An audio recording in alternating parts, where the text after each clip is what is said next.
দানে ধন কমে না, দানে সম্পদ বাড়ে। ও বন্ধু, একদিন হয়তো আপনি দানের কথা ভুলে যাবেন, কিন্তু আমার আল্লাহ এই দানটাকে আমার আল্লাহ নিয়ামতে পরিণত করবেন। আমার আল্লাহ নিয়ামতে পরিণত করবেন নেক দিয়া। এই জন্য দানের ধন কমে না, দানের সম্পদ বাড়ে। আপনারা জবান খুলে বলেন, সম্পদ দেওয়ার মালিক কে? আর বড় করে বলুন কে? এখন যদি প্রশ্ন করি আল্লাহকে,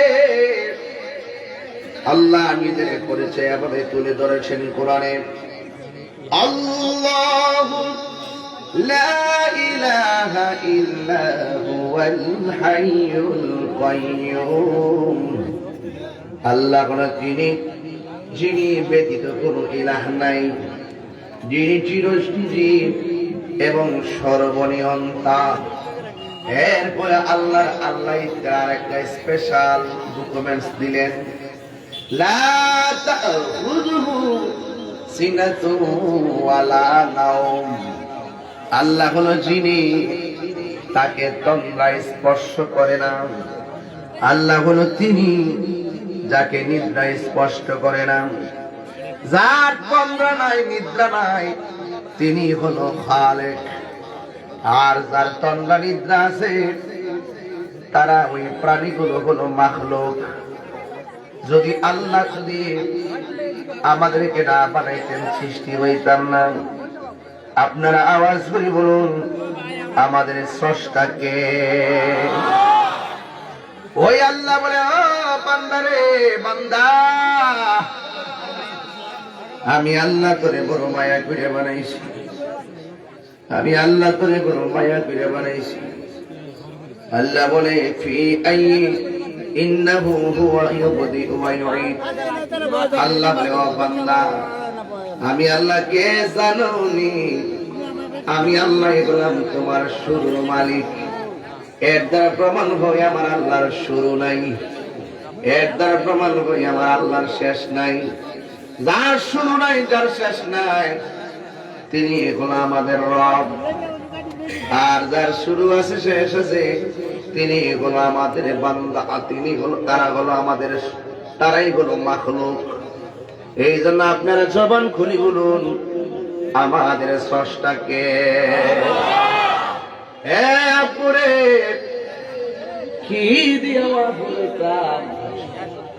কি দিয়ে বুঝাইতাম রে বাবা? এই জন্য আমার আল্লাহ রাব্বুল আলামিন কোরআনে বলেছেন, মিনহা খালাকনাকুম ওয়া ফিহা নুঈদুকুম ওয়া মিনহা নুখরিজুকুম তারাতান উখরা। আল্লাহ বলে, ও পৃথিবীর মানুষ, আমি আল্লাহ তোমার যেখান থেকে বানাইলাম সেখানে তোমাকে যেতে হবে। আমাদের আসল ঘরের নাম কি? বিল্ডিং না কবর? মাটি দেওয়ার সময় তিনটা দোয়া পড়ি। এক মুষ্টি মাটি দেওয়ার সময় পড়ি, মিনহা খালাকনাকুম। দ্বিতীয় মুষ্টি মাটি দেওয়ার সময় পড়ি, ওয়া ফিহা নুঈদুকুম। তৃতীয় মুষ্টি মাটি দেওয়ার সময় পড়ি, ওয়া মিনহা নুখরিজুকুম তারাতান উখরা। কিন্তু মাটি দেওয়ার আগে যখন লাশটাকে কবরে নামাই, তখন একটা তাসবিহ পড়ি, কি জানেন? বিসমিল্লাহি ওয়া আলা মিল্লাতি রাসূলিল্লাহ। ও পৃথিবীর মানুষ, আল্লাহ বলে, বান্দা রে, আমি আল্লাহ তোর শুরুর মালিক, আমি আল্লাহ তোর শেষের মালিক। কাইফা তাকফুরুনা বিল্লাহি ওয়া কুনতুম আমওয়াতান ফাআহইয়াকুম সুম্মা ইউমীতুকুম সুম্মা ইউহয়ীকুম সুম্মা ইলাইহি তুরজাউন। ও বান্দা, তোমাদের রবকে তোমরা কিভাবে অস্বীকার করবে? তোমরা তো ছিলে মুর্দা, তোমরা ছিলে নির্জীব, আমি আল্লাহ তোমাদেরকে সজীব করেছি। তোমরা ছিলে মুর্দা, আমি আল্লাহ জিন্দা বানাইছি। আমি আল্লাহ তোমার যখন দুনিয়ার মধ্যে পাঠাইছি, ধনী বলো দরিদ্র বলো, ভালো মন্দ যা হয়েছে সব কিছুর পিছনে কারিগর হলো একজন। জবান করে বলেন তিনি কে? বেলা গেল, সন্ধ্যা হইল, পার হবি তুই কি দিয়া, দেখ না বেলা ডুবলো চাহিয়া। পাগলা মনরে দেখ না বেলা ডুবলো চাহিয়া। মা গেল বাবা গেল, আর তো ফিরে আইল না, দমখানি ফুরাইয়া গেলে পারের লাগাল পাইবা না। সময় থাকতে মুর্শিদি ধরে, সময় থাকতে দয়াল ধরে, পথ করে নাও সাধনা, দেখ না বেলা ডুবলো চাহিয়া। যারা মুর্শিদের হাত ধরে এরা কোনোদিন জঙ্গিবাদী হয় না। যারা মুর্শিদের হাত ধরে সে কখনো সন্ত্রাসী হয় না। ঠিক বিচার একদিন দেওয়ার লাগবে, বিচার একদিন দেওয়া লাগবে। এই জন্য আল্লাহ বলে, ও পৃথিবীর মানুষ, তোমরা ছিলে মুর্দা, আমি আল্লাহ তোমাদেরকে জীবন দিয়েছি, এরপরে আমি আল্লাহ তোমাদেরকে মরণ দিব। মরণ বড় কঠিন, মরণ বড় কঠিন রে। ওই মরণের সময় আজরাইল যখন শীতলাই ঘরের দরজায় আসবে, আজরাইলকে দেখা মাত্র মরণ কামড় শুরু হয়ে যাবে। আমার নবী বলেন, রূহ নেওয়ার সময় যে কষ্ট, নেওয়ার আগে সাকরাতুল মউতের কষ্ট বড় ভয়ঙ্কর। জীবন্ত বকরির গাই থেকে চামড়া তুললে যেমন কষ্ট হয়, এর চাইতে বেশি কষ্ট হয় যখন আজরাইল তোমার ধাও মারে সাকরাতুল মউত। আমি চলে যাব, আমায় তোমরা ভুইলা যাও না, আমি চলে যাব, আমায় তোমরা ভুইলা যাও না। ডাইনে মাটি, ডাইনে বামে মাটি, আমার মাটির বিছানা, ডাইনে বামে মাটি, আমার মাটির বিছানা। এ আমার বাবা, মানুষগুলোর মনোযোগ আকর্ষণ করার জন্য ধীরে ধীরে শুরুতে ওয়াজ শুরু করলাম। 9টায় বিদায় হয়ে যাব। যতক্ষণ বসবেন দিলটা নরম করে বসবেন। আমার আল্লাহর হাবিব বলেন, আজরাইল যখন তোমার সামনে আসবে এমন ভাবে তোমার ধাও মারবে, রগগুলা টাস টাস করে ছিঁড়ে যাবে, হাড্ডিগুলো টাস টাস করে ফুলে যাবে, তাজা তাজা রক্তগুলো পানি পানি হয়ে যাবে। দুনিয়ার স্যালাইন চলবে না, এক্সরে মেশিন কাজ করবে না, আইসিইউ অক্সিজেন কাজ করবে না, সব বন্ধ হয়ে যাবে। একদিন আমাদেরকে চলে যাওয়া লাগবে। এই জন্য আমার আল্লাহ বলেন, ও বান্দা, আমি তোমারে অনর্থক বানাই নাই। আল্লাহ রাব্বুল আলামিন কোরআনে বলেন, ওয়া মা খালাকতুল জিন্না ওয়াল ইনসা ইল্লা লিয়াবুদুন। আল্লাহ বলেন, বান্দারে, আমি মানুষ এবং জিন জাতি দুনিয়ার জমিনে সৃষ্টি করেছি একমাত্র আমি আল্লাহর গোলামি করার জন্য। কেন?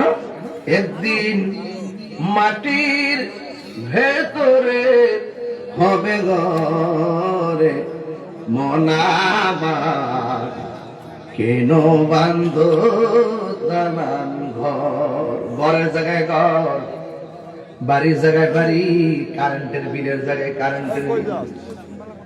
তুমি মনে করিল না যে প্রতিদিন দুধ দহন করে বাজারে যাও আমি মারা গেলে মনে হয় দুধ দহন করার কোনো লোক থাকবে না, বাজারে দুধ বিক্রি করার মানুষ থাকবে না। না না, ভুল ধারণা। আজকে মহিলা দেখো, সংসারে একটা কাজও বাকি থাকবে না, কারণ কেউ চলে গেলে কাহার জন্য কাজ থেমে থাকে না। কথা বলেন ঠিক কিনা? প্রাণ পাখি উড়ে যাবে পিঞ্জর ছেড়ে,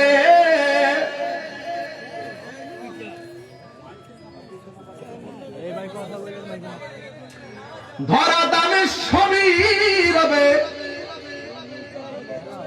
পল্লী বন্দরের সাথে রংপুর বাড়ি, একই সঙ্গে রাজনীতি করছে বড় তিন দল না, আওয়ামী লীগ, জাতীয় পার্টি, বিএনপি।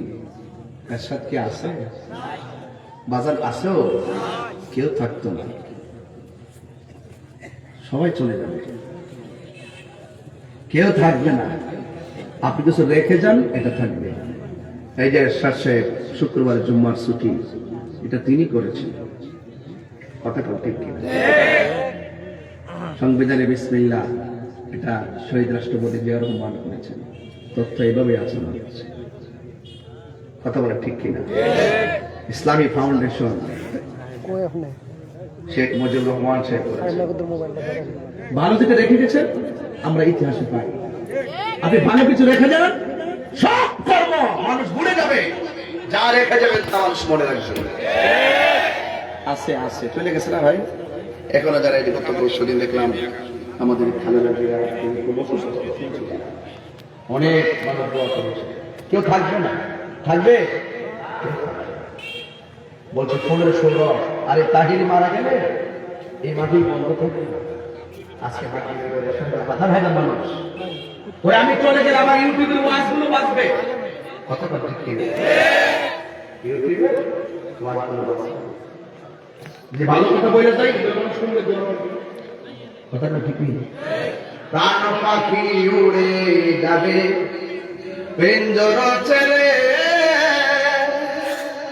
ধরা দামে সবই রবে, তুমি যাবে চলে। বন্ধু বান্ধব যত, মাতা পিতা তারা শত, হয়ে যাবে সবই তোমার পরে। মনামা কেন বন্ধ দালান রে, মনামা কেন বন্ধ দালান ঘর। একটা জবান বন্ধ রাখবেন না। আমার বক্তব্য কেউ রাজনৈতিক গন্ধ খুঁজবেন না। আমি সাদাকে সাদা বলি, কালোকে কালো বলি, যা বাস্তব তা বলি।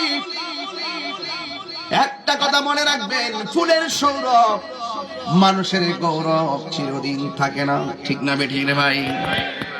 এই জন্য পেশি শক্তি চলবে না, বংশের জোর চলবে না। মানুষের সঙ্গে ভালো ব্যবহার করেন, আপনি চলে যাওয়ার পরও মানুষ তোমার জন্য দোয়া করবে। ঠিক নি রে ভাই? রাস্তার বাধা দিয়েন না, বেড়াগিরি দেখেন না। আজকে যে রাস্তা বাধা দিতেছ, আরেকদিন তুমি নিজেই কিন্তু আরেক বাসের রাস্তা দিয়ে চলতে হবে, নাসমান দিয়া চলবা।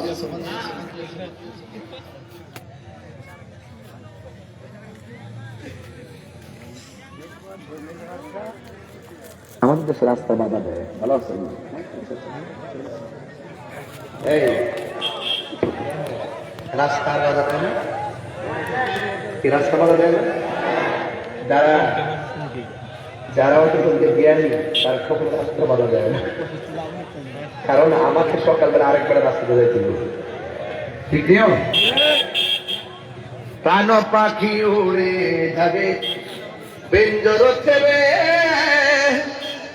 ধরা দামে সবই রবে, তুমি যাবি চলে। বন্ধু বান্ধব যত, মাতা পিতা তারা শত, হয়ে যাবে সবই তোমার মনামা কেন বন্ধু দালাঙ্গ। ভাই বাবু মানুষ, এই মানুষ কত মায়া, আমাদের মুসলমানের এক হিন্দু বোন মুসলমান, তারা জিজ্ঞেস করলাম তুমি কেন মুসলমান করছো? আমার মা যখন মারা গেছে, যে মার বডি কেউ দেখে নাই, যখন আগুনে দেওয়ার পরে শরীরে একটা মোর্চা মারছে, আমার মার পায়ের মধ্যে লাঠি দিয়ে বাইরে বাইরে পড়তেছিল, আমার মার বডিটা ওপেন হয়ে গেছিল, আমার খুব লজ্জা লাগছে। আমি মারা গেল তো একদিন আমাকে বাইরে এসে পোড়াবে। আমি দেখেছি মুসলমানদের ধর্মটা কত সুন্দর। মারা যাওয়ার পরে মায়া করে গোসল দেওয়ায়, মায়া করে নতুন কাপড় পরায়, মায়া করে কাঁদে নেয়, মায়া করে কবরে শোয়ায়। আমার মুদ্রাটা নাড়া দিয়েছে, যার ধর্মের শেষ বিদায়ের এত মায়া, এটাই শান্তির ধর্ম। এটা কি ধর্ম? কত মায়া, মায়া রে কত মায়া। মুসলমানের ঘরে জন্মগ্রহণ করেছি, সেই বিষয়গুলো ফিল করি না। মারা যাওয়ার পর বেশি গরম পানিও দেয় না, বেশি ঠান্ডা পানিও দেয় না, কুসুম গরম জল দেয়। কত মায়া, মায়া রে কত মায়া।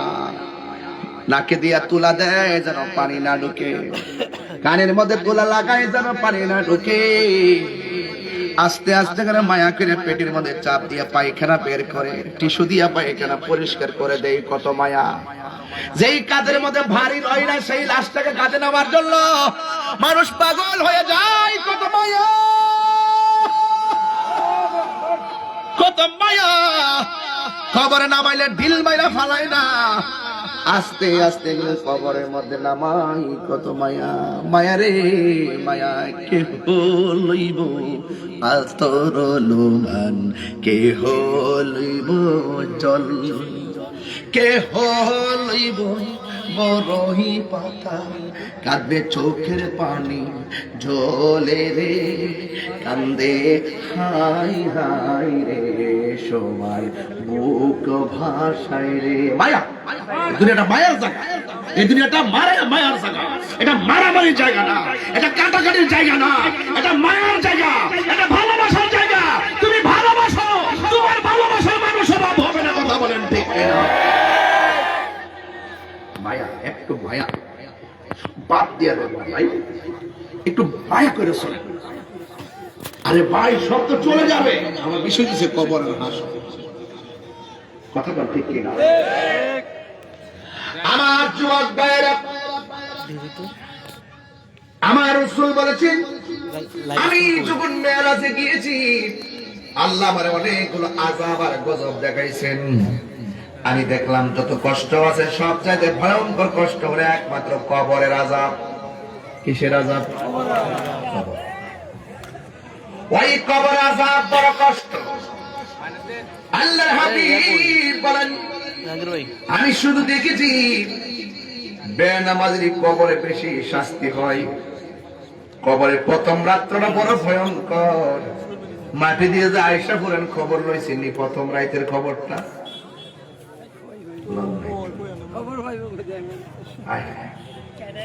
দলিল পড়েন না কিছু পাইবেন? দলিল পড়েন, দলিল গুলোকে জিন্দা খবর বানাই দেন। পাইতেন নাকি? পাইতেন না? আবার জায়গা দেখেন না কবরে। কবরের প্রথম রাত্রে প্রথম আযাব হইল শীতলাইয়ের কবরে ডান পাশের মাটি যাবে পৃথিবীর এক প্রান্তে, বাম পাশের মাটি